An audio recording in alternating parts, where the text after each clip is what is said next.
usted cuando usted está hablando. Ah, ok. Ok. Sí. Va, gracias. Bye.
Bienvenidos, bienvenidas, querida audiencia. Bienvenidos, bienvenidas, querida audiencia. Gracias por el favor de su atención en esta sección de webinars que DIDEPA mes con mes tiene para ustedes. En esta ocasión estamos transmitiendo en vivo y tenemos el título del webinar denominado Apoyo a estudiantes universitarios en crisis de salud mental.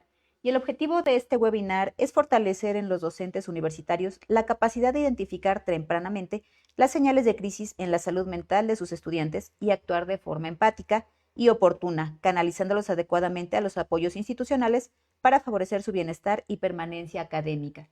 Y para hablarnos de este importante tema, contamos con la presencia del doctor en educación, José Enrique Redón Ortega. Bienvenido, doctor. Muchas gracias. Pues bien, me permitiré enunciar aspectos importantes del currículum del doctor, pues él es doctor cuenta con 2 licenciaturas, una en psicología y otra en filosofía por la Universidad Iberoamericana. Cuenta también con 2 maestrías, la primera en psicoterapia psicoanalítica por el Centro Eleia y la segunda en formación docente por el Centro Universitario CESPONCO en Tepeyac. También tiene un doctorado en educación por el Instituto Helmholtz de Investigación en Ciencias. Cuenta con una formación en psicoterapia corporal, además de servidor público como académico de asignatura en el Centro Universitario UAM Valle de México de nuestra Universidad Autónoma. Además, es ponente de diplomados en la Facultad de Estudios Superiores Izcala de la Universidad Nacional Autónoma de México. Atiende pacientes en su consultorio privado y es capacitador, conferencista, locutor de radio y ha escrito 3 libros sobre comunicación humana para la editorial Person. Actualmente estudia lengua y literaturas hispánicas en la Facultad de Filosofía y Letras de la UNAM. Bien, querida audiencia, les recordamos que en la sección del chat pueden colocar sus preguntas con respecto a este tema. Para finalizar la charla, el doctor les estará dando respuestas de forma inmediata. De igual manera, encontrarán la liga de asistencia de esta acción académica para que al finalizar puedan registrarse y obtener su constancia de participación. Pues bien, doctor, para iniciar el tema, ¿qué entendemos por salud mental y cómo podemos definirla? Bueno, es que nada, muchas gracias por la invitación a la DIDEPA para hablar de este tema. La salud mental tiene, digamos, muchas acepciones, muchas definiciones. Podemos incluso pensar en la definición de la OMS, de la Organización Mundial de la Salud, pero para verlo, digamos, como en términos mucho más sencillos, la salud mental es tener un funcionamiento, digamos, óptimo, en donde estemos conectados con experiencias expansivas de placer. Como terapeuta corporal, podríamos hablar de que la salud mental sería definida como esta pulsación biológica que tenemos los seres humanos hacia la expansión y la realización, con un buen funcionamiento psicocorporal. Cuando algo se interpone en esta pulsación biológica que tenemos, como diría Reich, entonces surge, digamos, un bloqueo. Y ahí nuestra salud mental se va a ver comprometida. Y es la salud mental junto con la corporal, porque no podemos tener una distinción tan clara entre la mente y el cuerpo, más bien son una sola entidad. Ok, perfecto. Entonces, ¿cómo podríamos definir qué es una crisis de salud mental? La crisis de salud, bueno, primero tenemos que pensar qué es una crisis, ¿no? Ujú. De entrada es como algo que a todos nos pasa en la vida, todos tenemos situaciones críticas, digamos, de emergencia, imprevistos, y la crisis de salud mental sería precisamente cuando este flujo de salud mental, este flujo de pulsación de vida, se ve interrumpido por algún evento. La muerte de un familiar, la pérdida de un trabajo, la pérdida de la salud física, eh, que alguien le pida el divorcio a la pareja Ujú. y entonces surge esta crisis. O si nos vamos como a la parte académica, ¿no? Cuando un muchacho reprueba una materia y tiene que recursarla, puede entrar, digamos, en una crisis. Ujú. Entonces, tiene que ver con la interrupción de un estado de bienestar o de una homeostasis que tenía la persona y por el cual tiene que volverse a reacomodar. Incluso me atrevería también a decir que las crisis son necesarias. Cada etapa de la vida, pasar de la infancia a la adolescencia, de la adolescencia a la juventud temprana, a la adultez tardía, a la vejez, implica un periodo crítico en donde más bien el reto de la crisis es ver qué tanto puedo adaptarme a Ujú. este cambio, ¿no? Ujú. Y entonces la crisis en este sentido se vuelve necesaria, aunque suene raro ahorita esto que estoy comentando. Sí, porque estamos acostumbrados a mantenernos siempre en un entorno de paz, de tranquilidad, y Ujú. cuando llegan estos factores que provocan la crisis, es como que ya nos desconcertamos y no sabemos cómo actuar. Así es, ¿no? Es como salirnos de nuestra zona de confort. Ujú. Los seres humanos siempre queremos estar en un confort y vivimos con una fantasía de que siempre vamos a estar tranquilos, que siempre va a estar todo bien, que mis hijos nunca van a crecer, que mi papá nunca se va a morir, que siempre voy a estar en el mismo trabajo, pero es como una fantasía que me permite funcionar. Pero hay un momento en que la vida tiene sus propios eh, Altibajos. altibajos, sucesos, y entonces es cuando viene este golpe con la realidad. Y aquí la cuestión es qué tanto recurso interno, mental, de cosmovisión, tenemos cada uno de nosotros para poder afrontar y enfrentar estas crisis. Mencionó eso de los recursos. ¿Cómo podríamos valorarnos nuestros recursos personales para enfrentar estas crisis? Esa es una gran pregunta. Podríamos hacer varios webinars acerca de esto. Tiene que ver con el vínculo y la crianza. Ujú. Aquí pues sí me sale mi parte de psicoanalista y sobre todo teóricos como John Bowlby y los teóricos del vínculo en psicoanálisis que hablan de que la calidad del vínculo que establece un bebé con sus cuidadores primarios es lo que va a capacitarlo física y mentalmente para tener recursos internos. Diría Wilfred Bion, un aparato para pensar. El aparato para pensar es nuestra mente, o nuestro aparato psíquico. Pero ¿qué piensa el aparato para pensar de cada uno Ujú. de nosotros? Lo que piensa son emociones. Ok. Entonces, ¿cómo puedo yo mentalmente procesar esto que no sé cómo se llama? Ira, agresión, enojo. Y eso tiene que aprenderlo el bebé. Y es un aprendizaje preverbal. Ujú. Y quien capacita al bebé para tener un aparato para pensar sus propias emociones es su cuidador primario, que casi siempre es la mamá, Ujú. la madre. Pero si la mamá tiene sus propios problemas, su propia angustia, sus propias dificultades y limitaciones, eso va a generar también una angustia en el bebé. Y aquí estaríamos hablando de algo que se conoce como empatía vegetativa. Es Ujú. del sistema nervioso neurovegetativo de la mamá, del papá, que le van a enseñar al bebé a autorregular su propio sistema vegetativo. Pero cuando en la casa hay gritos, sombrerazos, preocupación, dificultades económicas, eso por supuesto que va a afectar al sistema biológico de un bebé que no tiene en ese momento la capacidad para autorregularse. De hecho, madurar y volverse adulto es tener esta capacidad de autorregulación. Ujú. Vamos a pensar, ¿no? Yo venía para acá y si me agarro tráfico, decía, bueno, voy a llegar, vengo con tiempo, respiro, Respiro. pero si estoy medio neurótico o no tengo esta fortaleza interna, vendría ya muy enojado, vendría alterado, vendría diciéndole cosas a los demás conductores, porque perdí esta capacidad, esta fortaleza interna. Entonces, todo parte también de la crianza y ya en la adultez de la autorregulación que podamos estar manejando. Sí, definitivamente. Y ahí es donde uno puede darse cuenta que tanto las personas en nuestra vida adulta tenemos esta capacidad autorregulatoria o no. Mucho, por ejemplo, de los divorcios y de las broncas de pareja, antes eran por dos cosas, dificultades económicas o problemas sexuales. Ahora, ¿saben cuáles son los mayores problemas? Incompatibilidad de caracteres, Comunicación. comunicación, pero tiene que ver con esta fortaleza interna, porque la comunicación es una de nuestras fortalezas internas.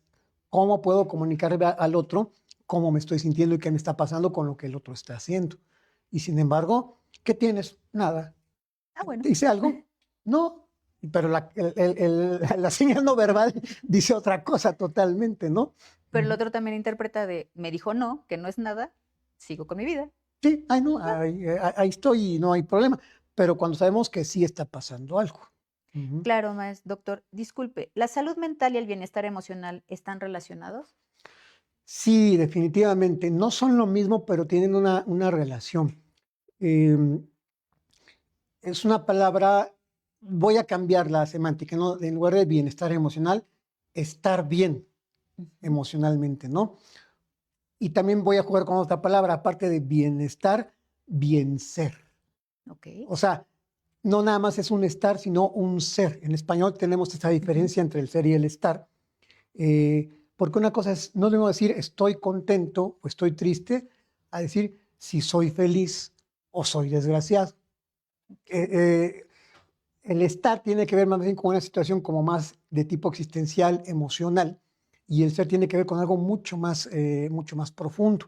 Más complejo. Y aquí es donde confundimos, por ejemplo, pensamos que la felicidad es siempre estar riéndose y estar contento, cuando a lo mejor la felicidad está en un estado de paz y que no haya broncas en la familia, por ejemplo.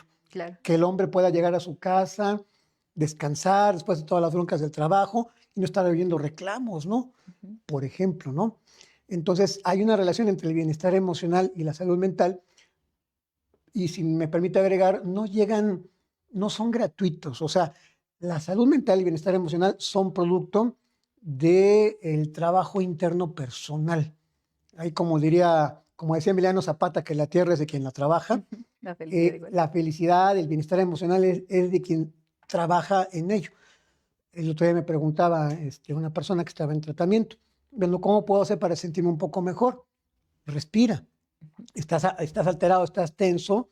Es que no puedo dejar de pensar esto, traigo un pensamiento obsesivo. A ver, siéntate, relájate, inhala, suelta, regula, porque lo que atenta a nuestro bienestar emocional son estos estados ansiosos que están produciendo en nuestro cerebro neuroquímicos como el cortisol, la cortisona, las hormonas del estrés, que entonces a su vez hacen que el sistema de nervios eh, contracture los músculos. Y Ujú. entonces todo el tiempo Todo el estamos estrés. tensos. ¿A quién no le ha pasado que cuando se despierta dice, híjole, no dormí nada, No descansé. no descansé y aparte trae un dolor en el cuello así tremendo porque se quedó así todo entumido? Entonces, todo eso son elementos que no ayudan al bienestar emocional.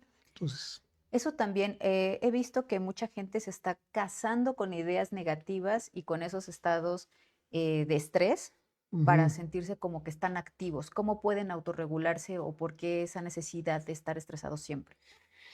Ay, es que aquí tocamos el tema de la sociedad posmoderna en la que estamos. Ujú. Eh, no se vale estar descansado, ¿no? Si uno está en su camita, así, acá, así, relajándote, ¿qué estás haciendo? ¿Qué pasa? No estás Ponte a haciendo leer, nada. no estás haciendo nada.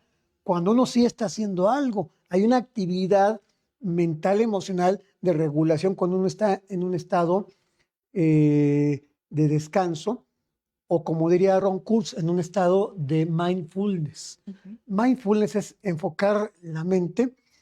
eh, si uno, por ejemplo, está aquí en la DIREPA y tiene uno mucha tensión, mucho trabajo, decir, bueno, me voy a dar 2 minutos, me quedo en mi asiento, cierro los ojos y respiro por 2 minutos. Estoy regulándome. Pero la sociedad no abona a esto. O sea, más bien lo que nos enseñan es estar siempre preocupados, siempre tensos, porque así nos quiere el sistema. Sí, siempre estresados y corriendo para todo, y aunque, espérate, es fin de semana, ¿por qué corres? No, es que tengo muchas cosas que hacer, es que me falta hacer Ajá. esto, entonces siempre andamos acelerados. Es la historia de Alicia en el País de las Maravillas, del conejito que va corriendo porque se me hace tarde, se me hace tarde, Ujú. y todo el mundo trae reloj. Yo por eso no uso reloj. No, digo, los celulares tienen relojes, pero siempre estamos con el cronómetro, y sí entiendo que hay algo o alguien que nos está poniendo como un chicotito para rendir, porque estamos en la sociedad del rendimiento. Ujú. Pero de tanto rendir, como dice este filósofo coreano Byung-Chul Han, llegamos a la sociedad del cansancio. Sí. Todo el mundo estamos agotados y cansados física y mentalmente. Y en eso pues, se va reduciendo, para conectarlo con nuestro tema, la salud mental y el bienestar emocional. No hay persona que pueda tener salud mental y bienestar emocional siempre estando en tensión y tratando de rendir, y en un estado de contractura muscular que va creando una coraza del carácter, inclusive física. Eso de la coraza del carácter, ¿cómo funciona entonces? Esa coraza del carácter se hace eh, porque de la tensión psicológica que uno tiene, la pasa uno al sistema nervioso. El sistema nervioso conecta los nervios con los músculos y entonces uno va creando un cuerpo que se va a ir contracturando de los brazos, de las piernas, y que con el paso de los años va a incluso a formar un somatotipo corporal. ¿De una rigidez como tal? Y porque la coraza precisamente nos protege de dos cosas, de los eventos agresivos del exterior, pero también de las emociones complejas que tenemos en nuestra parte interna. Entonces se va a crear una coraza del carácter que puede ser una coraza de tipo oral, de tipo masoquista, de tipo histérico. Bueno, no Mm. vamos a meternos con tantos términos ahorita clínicos, pero lo importante es ver cómo esta coraza es como un caparazón de tortuga. Son como las tortugas que tienen su Ujú. caparazón que las protege. Entonces nosotros vamos con una protección. Pero, y aquí es donde está la pérdida de salud mental, si yo me acorazo muscularmente, me protejo del dolor, pero también me estoy defendiendo del amor y del afecto. Y entonces no me voy a dar cuenta que a lo mejor alguien sí me quiere bien, que alguien sí me estima, y sin embargo yo estoy a la Así tenso. defensiva, ¿no? Ujú. Qué importante entonces es esa coraza. Y nos han metido ideas tremendamente dañinas, ¿no? En donde, pues, cuídate de la gente si sales a la calle, No confíes no tanto. confíes tanto, los hombres son peligrosos, todo el mundo es peligroso ahora, ¿no? Y entonces uno sale, pero Fíjate a quién le cuentas tus a cosas. quién, sí, sí, sí, exactamente, ¿no? Wow. Doctor, ¿por qué entonces la sociedad posmoderna no fomenta la salud mental? Porque no le conviene. Así de entrada, ¿no? Así de Hay que simple. decirlo, ¿no? O sea, hay que hablar de qué es la sociedad posmoderna. Es un Ujú. término muy interesante. El filósofo y sociólogo Sigmund Bauman no habla de posmodernidad, más bien habla de sociedad líquida. Habla de tiempos líquidos. Tiene un libro muy bonito que recomiendo a toda nuestra auditorio que nos está viendo ahorita, que se llama Amor líquido, acerca de la fragilidad de los vínculos humanos. Ujú. Todo es líquido, todo se nos va así como de las manos. Si yo ahorita tomo esta botella, la abro y la pongo aquí en mi mano, como no tengo un contenedor, pues el agua se va a Se caer, escurre. se escurre. Así es esta sociedad posmoderna, líquida. ¿Ah? O, como dice un título de otro libro que se llama de Marshall, todos los sólidos se desvanecen en el aire, que es una frase de Marx. Ujú. ¿Esto qué quiere decir? Que somos líquidos, que somos airosos, que no somos sólidos, que no tenemos, eh, digamos, un carácter formado, sano, y entonces porque eso le conviene al sistema social, que lo que está buscando es generar individuos neuróticos o infelices, por decirlo de alguna Ujú. manera, para que trabajen para este sistema. Ujú. Y entonces por eso siempre estamos tensos, enojados, inconformes. aquí parecería que le estamos dando la razón a Schopenhauer, ¿no? Que decía Schopenhauer, pues la vida es sufrimiento y lo único que podemos hacer es dejar de sufrir. Era un filósofo muy pesimista con el que yo no estoy de acuerdo, pero pareciera ser que mucha gente vive como en este mood, como dicen los chavos, de que es como si no fuera posible salirse de este tren de estrés, ¿no? Y pues, de infelicidad, ¿no? Y que al sistema social parece que así le conviene. Ray decía que la sociedad contemporánea creaba estructuras caracterológicas neuróticas para que a su vez se siguiera perpetuando este sistema de, pues de explotación, de abuso, ¿no? Ujú. Porque entonces cuando un señor o un papá o una mamá llegan a la casa, ya no tienen energía emocional y amorosa para convivir con los hijos. Ujú. Entonces están gritando los niños, están corriendo, y su papá está nervioso, grita, llega el perro, lo patea. ¿Por qué? Porque ya el sistema logró lo que quería con esta persona, Sí. que es que no se sienta autoposeída y dueña de sí misma. Ujú. Claro, pero aparte, como bien dice, el sistema que nos va enredando, porque toda esta parte de salud mental, pues va a afectar a la parte física. ¿Y dónde vamos a terminar? Definitivo. En el doctor. Y el sistema de salud, pues va a tener que seguir trabajando. Y luego terapias, y luego, en algunos casos hasta fatales, servicios funerarios. Entonces es todo Sí. un círculo que a la sociedad le conviene estar así. Es un círculo vicioso que lo dice muy bien. ¿Y cómo pararlo? Porque de tanto estar haciendo producción neuroquímica que tiene que ver con el estrés, pues la gente se puede enfermar desde una gastritis, por ejemplo, Gastritis, típica. colitis. Todas las itis que Ujú. tienen que ver con el término de inflamación tienen que ver con enojo, con ira contenida. Ok. Entonces es la irritación. Si alguien se enferma del estómago, no sería raro que diga, es que no trago a mi jefe o no trago a mi suegra. No la puedo pasar.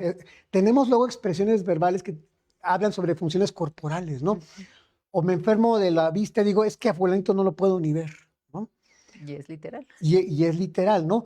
O muchas de las gripas que tenemos, por supuesto, hay un virus que entra, pero ¿por qué el sistema eh, inmunológico se baja? Por una cuestión emocional. Entonces nos enfermamos de gripa y es, bueno, lloran los ojos, sientes mal la garganta, que no has llorado o que no has podido verbalizar, que Sí. no has podido decir. O sea, hay una conexión entre la mente y el cuerpo. Y desafortunadamente, sí podemos llegar a cuestiones de tipo funerario en ese sentido, ¿no? De una vida sumamente estresante puede llevar a un colapso nervioso, Un infarto. sí, o a un evento cerebrovascular, eh, las broncas de la piel, por ejemplo, ¿no? ¿Qué te dice el dermatólogo? ¿Está usted muy estresado? Relájese. ¿O qué te dice el gastroenterólogo? Pues tiene que tomarse la vida con más calma. Siempre nos lo llevamos a lo que se llama el órgano blanco, al órgano más débil, es por donde entra este conflicto que podemos traer. Ok, bueno, ahorita ya platicamos del problema y las causas. Pero entonces, ¿qué serían los primeros auxilios psicológicos? Sí, se conocen como PAP. De hecho, por ahí hemos dado algunos cursos aquí en DIDEPA sobre los primeros auxilios psicológicos. Es muy parecido a los primeros auxilios físicos. Ujú. Yo alguna vez tomé aquí en la universidad un curso de primeros auxilios de cómo entablillar a una persona, cómo tomarle el pulso, cómo dar una RCP, una respiración, cómo voltearlo para que no se ahogue. Ese es el primer auxilio que cualquier persona tendría que hacer en lo que llegan los paramédicos cuando una persona tiene muy comprometida su vida. Ujú. Si lo pasamos a los primeros auxilios psicológicos, es algo parecido. Cualquier persona, no tiene que ser psicólogo, podría dar ese primer auxilio a una persona que se encuentre en una situación de crisis psicológica. Ujú. En lo que llegan los servicios, digamos, psicológicos o en lo que se canaliza una persona a un terapeuta, a un psiquiatra, a un hospital. Ujú. Y hay una serie de pasos. Son como 5 pasos más o menos, ahorita no los tengo todos como tan claros, pero son preguntas como muy básicas, ¿no? Eh, ¿Ya comiste? ¿Cómo te llamas? ¿Tienes un teléfono para comunicarnos con un familiar tuyo? Sí. O sea, como cuestiones básicas para ayudar a la persona porque está en ese momento descolocada en una crisis. que a todo mundo puede darle, ¿no? Pasó mucho, ¿no? Cuando fue el terremoto del 2017, cuando hemos tenido otros temblores, en la pandemia también generó muchas crisis de tipo emocional muy fuertes y entonces había que estar pues al pendiente de esto. Sí se requiere un entrenamiento para dar primeros auxilios psicológicos. Y sí aclarar que los primeros auxilios psicológicos no sustituyen a ninguna terapia ni a ninguna atención psicológica. De hecho, una cosa es el primer auxilio psicológico, después sigue la atención psicológica y después sigue la psicoterapia breve y de emergencia. Y después ya la psicoterapia ya como un proceso mucho más extendido y extensivo. Ok, en ese sentido, entonces los docentes deberían de saber de salud mental y primeros auxilios psicológicos. Tener una idea más o menos clara, ¿no? Yo me iría desde antes, ¿no? Yo diría, nadie puede dar lo que no tiene. Ujú. Los profesores tenemos salud mental o Empezando andamos ahí. bien, o sea, empezando desde ahí, ¿no? Porque a veces uno tiene broncas y entonces yo, si tengo algún problema, que todo el mundo los tenemos, ¿no? Llego no a la clase y yo hago un ejercicio mental que recomiendo a todos los colegas. Si tengo un problema en la casa o en algún otro lado, voy a llegar a mi grupo, que es un grupo, yo tengo, por ejemplo, yo tengo un grupo de 56 alumnos. Es Es un grupo enorme. muy grande, enorme, ¿no? Y son muy platicadores. Y los quiero mucho, me quieren mucho. Pero llego y si traigo una bronca, respiro, mentalmente le hablo mi problema y le digo, ya sé que ahí estás, ahorita no te puedo atender, te voy a atender, pero ahorita voy a dar clase. Y cuando exhalo, imagino que el problema lo dejo fuera del salón de la clase y me meto a dar mi clase. Ujú. Es un ejercicio sumamente sencillo, pero Sí. sumamente efectivo. Ujú. Porque tenemos que cuidar nosotros como profesores nuestra propia salud mental. No podemos permitir que las broncas de casa o de otro tipo de cuestiones nos peguen tan directamente en nuestra parte profesional, pero cada quien es responsable de su propia salud. Entonces, para poder yo detectar una crisis de salud mental en un alumno o en cualquier otra persona, pues primero tengo que ver cómo es en mí, Ujú. porque si yo ni siquiera puedo ver en mí lo que no está bien, ¿quién soy yo para decirle a alguien que tiene o Una detectar alguna situación. dificultad? No la voy a poder ver. No, Ujú. ni cómo, si no me conozco yo, ¿cómo voy a conocer a los Ese es el demás? principio básico, ¿no? Decía Sócrates, no, conócete a ti mismo. Sí, Ujú. claro. Bueno, partiendo de que supongamos que el docente en grupo se conoce, ¿qué señales tempranas de alerta en la conducta de sus estudiantes podrían indicar una posible crisis de salud mental? Bueno, vamos a verlo como por partes. Lo primero que puede llamar la atención de un alumno es que empiece a faltar a clases. Ujú. Ujú. Que empiece a faltar o que llegue tarde. eh, no es lo mismo un alumno que llega tarde regularmente y dice, perdón, profesor, ¿puedo pasar? A un alumno que abre la puerta y se pasa como, Pedro por su casa. como Pedro por su casa y con un semblante así como un poco descompuesto. Eh, si uno tiene cierta intuición, desde lo neurovegetativo, uno siente, como decimos en el lenguaje popular, la vibra de los demás. Ujú. Ay, este está bien mal vibroso, ¿no? Me cayó mal, ¿no? Y no es la vibra, no es que sean energías así esotéricas, es lo que uno despide en químicos y que nuestro inconsciente olfativo capta del otro. Ujú. ¿M? Entonces, uno puede ir viendo, ¿no? Ese tipo de actitudes, en ausentismo, en llegadas tarde, o alguien que no hace los trabajos, que empieza a faltar. Uno puede ir como tratando de encontrar ese tipo de cuestiones. Y uno dice, ahí está pasando algo. Pero ningún profesor, a menos que sea psicólogo, y ni siendo psicólogo, puede decir, aquí tengo una crisis de salud mental, aquí tengo un neurótico obsesivo compulsivo. No, no se trata de eso. Se trata de ver que del comportamiento normal que debe tener un estudiante, un profesor, académicamente hablando, si nos salimos de eso, si nos salimos de la tarea. ¿Y cuál es la tarea? Como les digo de los alumnos, su tarea es venir aquí y poner atención. Y mi tarea es poner mis conocimientos a su disposición para que ustedes puedan pensar lo que estamos viendo en esta materia. Todo lo que no tenga que ver con eso nos puede dar un indicador que algo no está sucediendo bien. Si un profesor no puede dar la clase porque el grupo está muy platicador y cada que uno quiere platicar o hablar no hay atención, ¿no? Por ejemplo. Entonces, que eso pasa mucho cuando viene la época de exámenes, ¿verdad? La gente está muy Sí. dispersa. Ujú. Pero, por ejemplo, también el tono de voz, o las actitudes un tanto agresivas, ¿podrían indicarnos algo al respecto? Sí, totalmente, las señales no verbales, ¿no?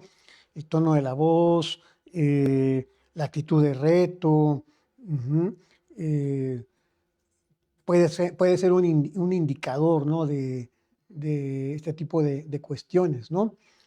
Eh, y sobre todo lo que se llamarían los microgestos, ¿no? Ujú. Todo el mundo comunicamos con el rostro sin darnos cuenta, ¿no? Cuando alguien levanta un poquito la ceja, ¿no? Si de repente, ¿no? O de repente alguien hace así como, ¿no? Como no te ¿A poco creo, ¿no? ¿A sí? poco sí, no? Entonces, eh, esto se conoce como psicología del rostro y lenguaje no verbal, Ujú. que es, si uno tiene como cierta sensibilidad, uno puede ir captando esas señales también, ¿no? Ujú. Ok, doctor. Entonces, en este sentido, ¿cómo pueden intervenir los docentes de manera empática y respetuosa sin invadir la privacidad ni asumir un rol que no le corresponde ante una crisis? Es la pregunta del millón, ¿no? Porque ¿cómo puedo ayudar sin que el otro se sienta, digamos, como invadido, agraviado? Ujú. Así como estamos en la sociedad del cansancio, estamos en la sociedad de la sentidez. O sea, Sí, todo mundo somos muy sentidos, todo mundo somos muy susceptibles y ahora tenemos que cuidar incluso cada palabra, nuestra manera de dirigirnos a las personas. Ujú. A veces yo tengo que llegar y decirle, bueno, eh, personas, alguien tiene problemas y me refiero nada más en femenino o masculino, tengo que utilizar también el si alguien no se siente, digamos, como incluido, identificado. identificado. Entonces, cada vez se vuelve como más complejo poder entrar y hacer una intervención y decirle a alguien, oye, veo que estás faltando a clase, está pasando algo, te puedo apoyar en algo. Ujú. Porque a veces eso puede incluso hasta tomarse como algo que se puede revertir. Sí, claro. Hay que tener mucho cuidado, sobre todo en el manejo del lenguaje, y sobre todo decir, me parece, o me parece que hay algún problema, podría ayudarte en algo, Ujú. y sobre todo que la gente no se sienta juzgada, ¿no? No estás cumpliendo con esto, estás mal, ahí sí ya, pues eso no es la manera más adecuada, ¿no? Sí, no, ya está entrando de una manera autoritaria y a lo mejor hasta agresiva, y pues si la persona es tímida, pues lo va a intimidar todavía más. Sí, yo creo que aquí el tema es cómo nos comunicamos con los demás, qué palabras usamos, qué tiempos, qué modos verbales. eh, Ahora sí que qué morfosintaxis utilizamos en nuestra construcción narrativa para que el otro pueda decir, sí, profe, tengo un problema, ¿no? Pero, y que pueda de alguna manera dejarse ayudar, ¿no? Claro. Sí, Ujú, también que tenga la intención de ayudarse, ujú. porque no se puede ayudar a quien no quiere. Y si también el estudiante no se acerca y presta, pues está muy complicado. Sí, sí, sí. Doctor, ¿qué estrategias prácticas pueden aplicarse dentro de un aula para apoyar estudiantes en riesgo? Bueno, aquí tenemos que ver, primero podríamos pensar en riesgo académico, ¿no? Ujú. Lo primero que hay que hacer es, bueno, hay todo un programa de tutorías Sí. en la universidad, que la labor del tutor es, casi siempre tiene un grupo que idealmente debería tenerlo del primero hasta el último semestre, ¿no? Para ir viendo su trayectoria académica e ir detectando semestre con semestre si ese alumno está en riesgo. Ujú. ¿Cuál es el riesgo académico?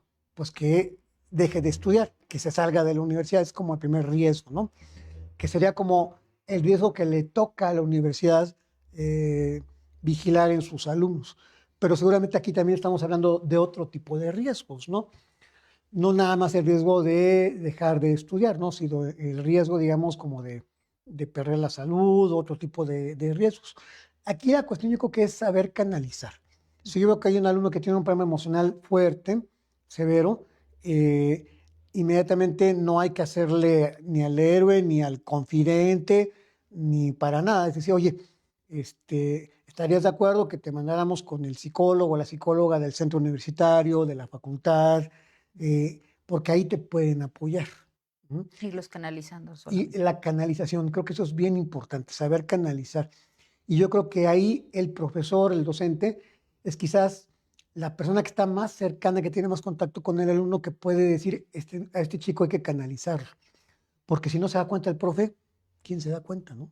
Sí, muchas veces también en casa, como dice usted, el tren de vida no permite tener la comunicación con los estudiantes, con sus hijos, Ujú, y serían los padres los que se podrían dar cuenta, pero si ellos tampoco lo hacen, el ujú. docente es la segunda instancia. Sí, y a veces el docente es como quizás la última oportunidad que tiene un chico de salir de esa crisis, de ser canalizado a un lugar, un centro que lo puedan apoyar. Aquí la Facultad de Ciencias de la Conducta también Ujú. tiene un centro de atención psicológica importante. Sí, de Ujú, hecho también tienen las líneas de atención para quien guste hacer uso de ellas, están disponibles para dar atención tanto a nuestros estudiantes como público en general. ujú, ujú. Doctor, por último, ¿alguna estrategia en estos momentos para los docentes que han detectado algún alumno en alguna crisis, principalmente por los exámenes de admisión que se vienen? Algunos ya iniciaron, otros ya están por entregar resultados y que el chico no pasó cuando es un alumno de excelencia. ¿Cómo los pueden apoyar? Bueno, primero ver que si un alumno no pasó el primer examen de admisión, ver que hay más exámenes después.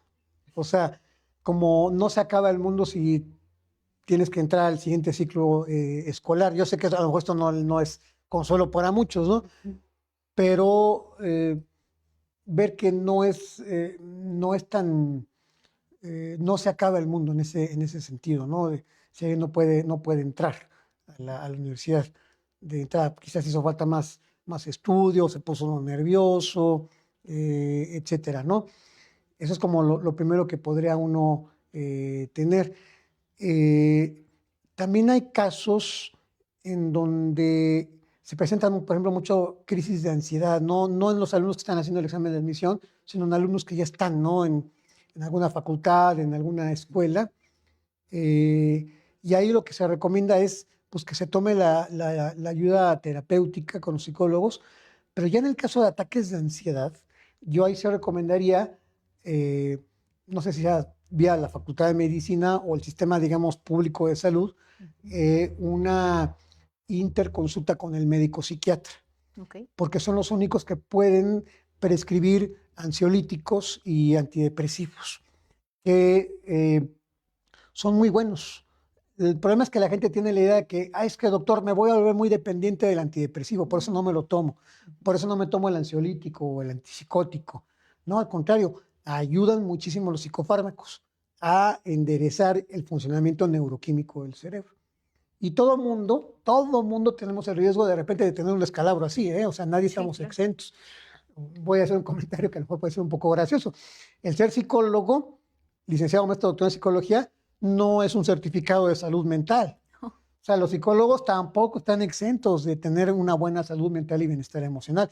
A veces son los peores, ¿eh? A veces. Sí les dicen en ocasiones que los psicólogos necesitan otro psicólogo para que los estabilice. Pues porque estudiaron psicología, ¿no? Porque Sí, estudiamos psicología, ¿no? O sea, ahí la dejamos de tarea, ¿no? algo hay que revisar. O sea, no estamos exentos, ¿no? De esto. La salud mental es de todos, ¿no? Sí, claro. Bueno, doctor, antes de pasar a las conclusiones, les recordamos a nuestra audiencia que estamos haciendo la transmisión en vivo y si gustan colocar alguna pregunta para el doctor, lo pueden hacer en la sección del chat para que ahorita les demos respuesta. Doctor, si nos puede regalar las conclusiones del tema entonces. Hay que trabajar en uno mismo, tener siempre un momento en el día Ujú. de autorreflexión. ¿Qué hice el día de hoy? ¿Cómo me sentí? ¿Cómo hubiera podido hacerlo de una mejor manera? Pero sin este rollo de juicio o de autocondena, ¿no? Ujú. Como buscar siempre como una evaluación, digamos, positivo. ¿Qué aprendí hoy bueno? ¿Qué aporté?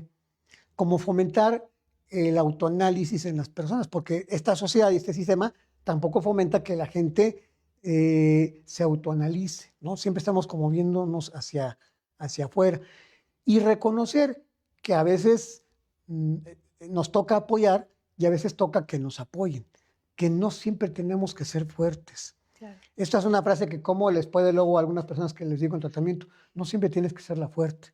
Ujú. A veces te toca que te apoyen, ¿no? Sí. Porque es que yo no me puedo caer, doctor, yo soy el sostén de la familia. Pues cuánta presunción hay en esa frase, ¿no? Yo soy el sostén, no me puedo caer. No, sí te puedes caer. Y si te caes no pasa nada. te caes y con el tiempo te levantas, ¿no? Entonces, esa parte es como muy importante, ¿no? Y que la salud mental y bienestar emocional, si llegamos a ellos, no quise, ya llegué y nunca voy a salir de ahí. No, es una labor de diario, ¿no? Y nunca vamos a estar del todo siempre en una parte, digamos, hasta arriba y tampoco hasta abajo, ¿no? La vida no es así, la vida es subir, bajar, saber cómo manejarse, ¿no? En esta montaña rusa que es la vida. Claro que sí, doctor. Pues muchas gracias. Vamos a pasar entonces a la sección de preguntas por parte de la audiencia. Y de entrada vamos a dar los saludos a los que nos han seguido en esta transmisión en vivo, que son del Centro Universitario Atlacomulco, la UAP Tlanepantla, ITCA, Centro Universitario Mecameca, Chimalhuacán, el Instituto Tecnológico de Chontalpa, Facultad de Economía, Arquitectura, entre otros espacios. Muchas gracias por seguir esta transmisión. Y nuestra primera pregunta es, ¿la IA cómo afecta a la depresión del adolescente y del docente? Ah, qué pregunta, o sea, buenísima. Es todo un asunto la cuestión de la inteligencia artificial. Hay quien quiere sustituir al terapeuta Ujú. y tomar terapia con la inteligencia artificial, pero nada sustituye al encuentro humano, a lo que decía este filósofo Martin Buber, el encuentro yo-tú, porque cuando hay un yo y un tú, esa intersección entre el yo y el tú se conoce como el nosotros. La IA tendrá mucha información clínica de todo lo que se ha escrito a nivel clínico en el mundo, pero no tiene algo muy importante que es la conciencia y la empatía de un terapeuta, de un psicólogo, de un psiquiatra que pueda captar con su sistema neuropsicobiológico qué le está pasando al otro. Ujú. Entonces, muchas veces los chavos cuando están utilizando la inteligencia artificial como un método terapéutico, no funciona del todo y entonces se deprimen, pero no nada más se deprime la IA. El estar usando esto todo el día y scrolleando puede fomentar depresión porque nos está quitando el contacto humano. ¿O qué tipo de noticias estoy viendo yo? ¿No? Si estoy viendo puras noticias de la guerra, pues me voy a deprimir, ¿no? Te Ujú, da ansiedad y vamos a morir y ahora qué le va a pasar al país, la economía y todo eso. ujú, ujú. Entonces sí, hay muchas cosas que hacer con la inteligencia artificial. Yo no estoy en contra de ella, si quisiera aclararlo. Hay que hacer trabajar la inteligencia artificial a favor de las personas, pero para esto se requiere, pues digamos, una gran preparación, ¿no? No esperar que la IA nos haga las cosas. Ujú. Si yo espero que la IA me haga las cosas, entonces sí me voy a deprimir. ¿Mm? Pero si yo digo, a ver, ¿cómo uso la IA para yo mejorar en mis procesos, en mis lecturas, en mi manera de pensar las cosas? Y lo uso como un instrumento que me pueda potenciar lo que yo ya tengo, entonces es otra situación muy diferente. Ok, doctor. Disculpe, también tenemos saludos de parte del Centro Universitario de Atlacomulco, sí, perdón, ya los mencioné. Bueno, por el momento ya no tenemos más preguntas. No me resta más que agradecerle su participación, doctor en educación, José Enrique Rendón Ortega. Como siempre, su disposición y conocimientos para con Mm. LIDEPAS. Es siempre un gusto estar con usted. Muchísimas gracias, un gusto también estar aquí con ustedes. Muchas gracias, querida audiencia. Les recordamos que en DIDEPA seguimos trabajando en nuestro programa de capacitación 2026 y en el mes de abril estamos trabajando también la jornada de tutoría de este primer semestre. De igual manera, se pueden seguir acercando a sus espacios académicos para la oferta educativa que sigue vigente y si tienen alguna temática de interés para capacitarse, pueden hacerla llegar a través de sus autoridades para programar esta capacitación. Próximamente también estaremos por difundir lo que es el programa intersemestral de junio-julio de 2016 26, perdón, para que estén al pendiente de ello. Pues bien, doctor, nuevamente muchísimas gracias por su participación. Les recordamos que IDEPA es formación, IDEPA es capacitación, patria, ciencia y trabajo. Hasta la próxima.